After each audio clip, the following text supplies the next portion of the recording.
Okay, Spurs and Hornets just finished. They actually had to move this game back because of some snowstorms in Charlotte. But as a Spurs fan, this was a frustrating game to watch. After a pretty good bounce back, come from behind win against the Rockets, the Spurs looked like, they're getting back on track, that they upped their physicality, that they were getting back on track. But this game just proved otherwise.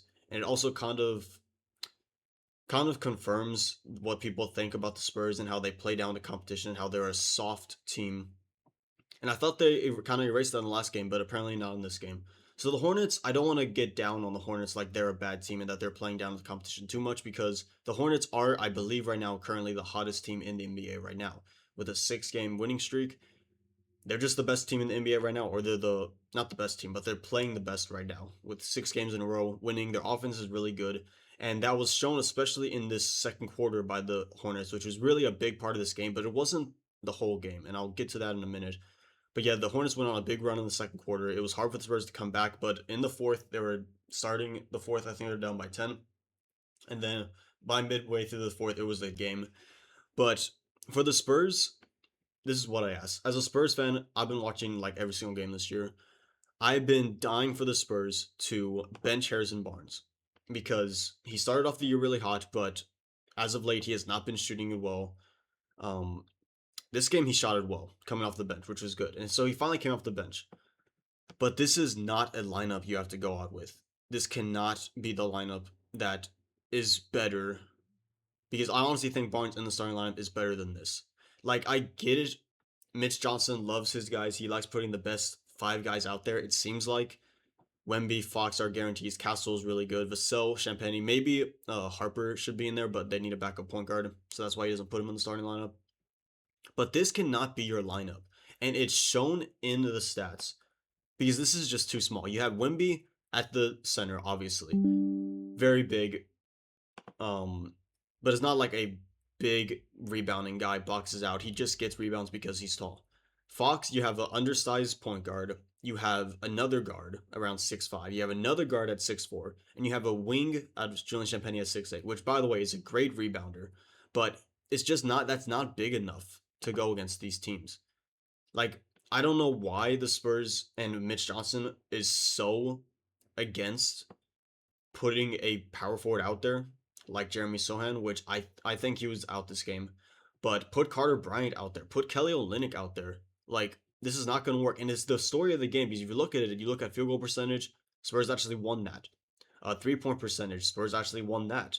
They both shot around the same. Free throw percentage, very similar in attempts and percentage.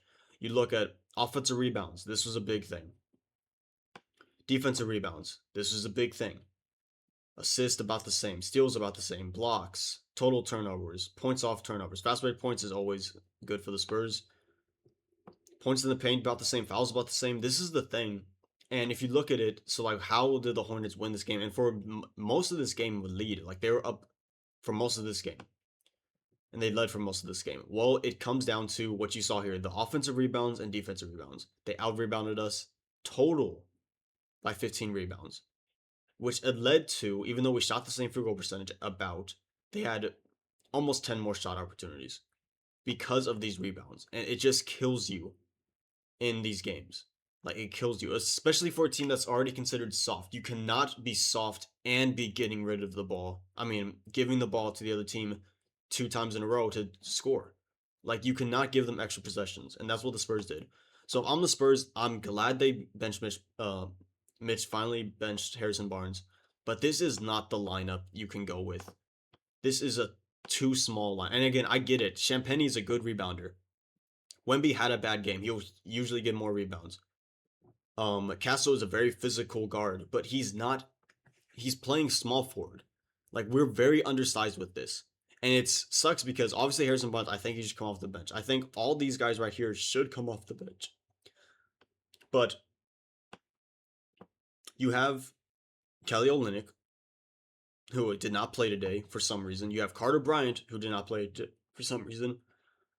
And then, like I said, Jeremy Sohan should be playing that starting power forward spot, I think, but that's a whole nother video. And I know that's an unpopular opinion, and he's possibly going to get traded soon. But for the Spurs, again, a frustrating game. They dropped down to the 3rd seed now. And I've been saying this. I don't think the Spurs will stay at the second seed. I think Jokic coming back, they'll probably get the second seed, or even the Rockets. I think the Spurs can keep a top four seed though. Me personally, I would love for the Spurs to go against the Lakers in the first round of the playoffs. But yeah, a very frustrating game. And just if Mitch Johnson, like please for the love of God, for Spurs fans everywhere who actually watch the games, this is not going to work. This starting lineup is not going to work. I agree, Harrison Barnes should not be starting, but if you're so reluctant to start Sohan, then you need to start Barnes because you need wings, you need depth, you need forwards, you need bodies out there. Wemby, good center. Champagny is a wing. He's supposed to play the three. He's playing down oversized, undersized four. Fox is an undersized guard.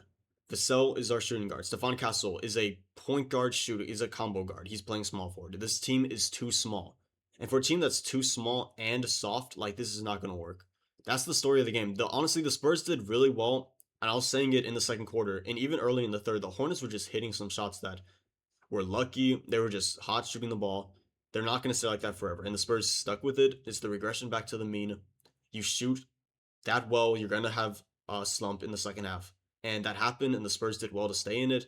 But it's hard to overcome when the other team gets more possessions than you do and more shot opportunities. It's just math. Like you're gonna score more. So like I said, first starting game for the Spurs. Let me know down below if you're a Spurs fan. What do you think the starting lineup should look like? I know it's tough with Jeremy Sohan possibly getting traded. But what do you think the Spurs starting lineup should be? Do you think Barnes should go back in the starting lineup? Do you think this starting lineup is actually okay? If Sohan stays, do you think he should be a part of this? If Sohan gets traded, who would you like to see come to the Spurs? I'd love to hear from you guys down in the comment section below. Peace.